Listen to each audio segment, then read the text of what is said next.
Hola a todos, buenas noches. Nuevamente estamos acá en otra versión de Charlando a tu lado. Quien les habla, Efraín Freire y Ricardo Valencia, que me acompaña también para hacer este conversatorio, que lo hemos llamado ¿Qué son las emociones? Como, digamos, como título.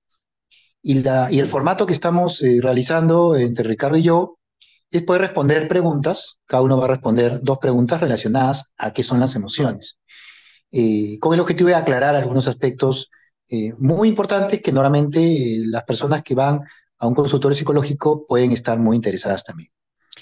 En primer lugar, yo voy a responder la primera pregunta, que es el título: ¿qué son las emociones? Eh, Fíjese que las emociones podríamos definirlas como un estado emocional o también carga energética. Las podríamos hablar de grados de energía por emoción. Las emociones están identificadas como emociones básicas, y al hablar de básicas es como la tristeza, la rabia, la alegría, el asombro, el disgusto, el miedo, ¿sí? Entonces, estas emociones básicas también se pueden dividir como emociones negativas, como el miedo, como el disgusto, como la rabia, y también las emociones positivas, como en este caso la alegría. Ahora, cada emoción tiene un componente energético y tiene una traducción en una zona de nuestro cerebro que se conoce como sistema límbico.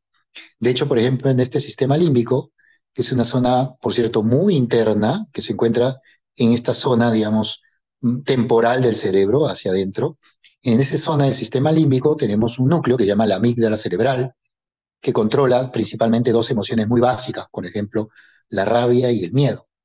Otras emociones un poquito más evolucionadas, como la alegría, por ejemplo, se encuentran más en otras zonas que corresponden, por ejemplo, a zonas de la corteza del cíngulo, donde también se mezclan con algunos sentimientos, por cierto, e incluso donde se pueden hacer ciertas evaluaciones. Eso lo vamos a aclarar en otra pregunta. Entonces, muchas emociones tienen que ver con lugares o estructuras cerebrales, perdón, tienen un componente energético, generan una reacción, eh, por ejemplo, liberación de hormonas, activación del sistema nervioso simpático, por tanto, tiene una manifestación fisiológica, como por ejemplo, aumento del latido cardíaco, ¿no? Aumento de la frecuencia respiratoria, dilatación de las pupilas, ¿no? Erección del pelo, puede ser palidez a nivel de la piel, pero hay algo que a mí me interesa particularmente, que todas las emociones básicas tienen una traducción a nivel facial. De hecho, una forma de reconocimiento de estas emociones, como el miedo, la rabia, la alegría, el disgusto, etcétera, pueden exactamente ser reconocidas hoy en día por el rostro. De hecho, hay un diccionario de codificación facial para la lectura de las distintas emociones. Espero que con eso hemos dado como una definición lo más precisa posible de lo que son emociones. Y a continuación, Ricardo va a dar la siguiente respuesta a la pregunta: ¿y cuáles son las funciones de estas emociones? Adelante, Ricardo. Gracias, Efraín. Bueno, comenzando por la alegría, esta se produce cuando se da una experiencia agradable, satisfactoria y básicamente nos da una sensación de bienestar, la cual nos permite seguir buscando momentos o situaciones que nos generen esta alegría, metas que nos generen esta alegría, esta sensación de bienestar. Y asimismo nos ayuda bastante también en nuestro entorno social, por así decirlo, ya que una persona alegre, por así decirlo, tal como dice la frase, la alegría es contagiosa, así que refuerza bastante ese aspecto social.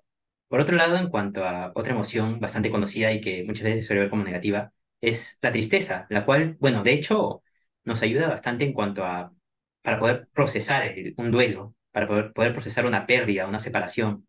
Nos ayuda bastante en este proceso de duelo, el proceso de recuperación emocional, también a reflexionar un poco acerca de ello. Y por otro lado también se tiene el miedo, el cual de hecho, bueno, nos ayuda en cuanto a protegernos nosotros mismos, es decir, es como un instinto de supervivencia en parte. Es decir, cuando vemos un callejón oscuro, por así decirlo, en la noche, muy silencioso, nos da una sensación de miedo y optamos por no ir por ahí y posiblemente hemos evitado un peligro. Por otro lado también está la ira, la cual básicamente suele manifestarse ante situaciones de frustración o similar y básicamente nos activa, nos pone en un modo un poco más despiertos y nos prepara para una posible confrontación o situación de amenaza. En ese aspecto, la ira puede ser bastante acorde a esa situación, pero también se tiene que tener en cuenta que tiene que ser una ira como que regulada, una ira un poco nivelada, porque si la ira se intensifica demasiado, puede llegar a ser, por supuesto, una problemática tanto para uno mismo como para los demás. Por otra parte, también se tiene en cuenta la ansiedad, la cual surge ante una situación que se puede considerar desafiante, amenazante. Y la ansiedad básicamente nos hace concentrar nuestra atención en esta situación, ver más posibilidades, pensar a fondo en esta situación. Y eso nos ayuda a prepararnos para esta posible situación que nos está dando, esta situación amenazante. En ese aspecto, la ansiedad puede resultar útil en estos casos, pero también hay momentos en que la ansiedad se intensifica demasiado, se prolonga demasiado, y en esos momentos puede resultar también siendo una problemática.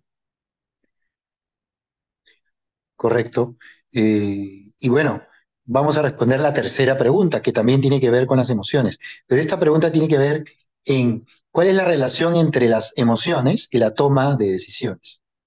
Es algo muy interesante poder responder esto porque podríamos decir que prácticamente todas nuestras decisiones tienen un componente emocional detrás. ¿Ya? Ahora, la explicación podríamos verla desde el punto de vista estructural. A nivel del cerebro, en ese sistema límbico que habíamos hablado, que se encuentra en esta zona profunda del hemisferio, digamos, en la zona temporal de los hemisferios cerebrales, este sistema límbico tiene, por cierto, un núcleo que le dije que era la amígdala cerebral. Pero esa amígdala o ese núcleo está en contacto íntimo, o sea, está ahí muy pegadita a una zona que le llaman el hipocampo. El hipocampo es la zona de los recuerdos, que desde lo neuropsicológico corresponde a la memoria episódica. La memoria episódica son los recuerdos pasados. Ahora, estos recuerdos del atrás, ¿no? Del ayer, pueden ser positivos, alegres. Entonces, despertamos recuerdos alegres, generamos emociones positivas. En cambio, si los recuerdos o nuestro ayer fue negativo, fue tormentoso, fue algo dramático, o es algo amargo, duro, triste, etcétera, va a generar también una reacción emocional negativa. ¿Y por qué le digo esto? Porque tomamos decisiones en función a lo que nos recuerda o a lo que asociamos a algo. Cada vez, cada día estamos tomando diferentes decisiones en nuestro trabajo, con nuestra pareja, en nuestro hogar, con nuestra vida. Pero esas decisiones están muy vinculadas a lo que sentimos y a lo que recordamos.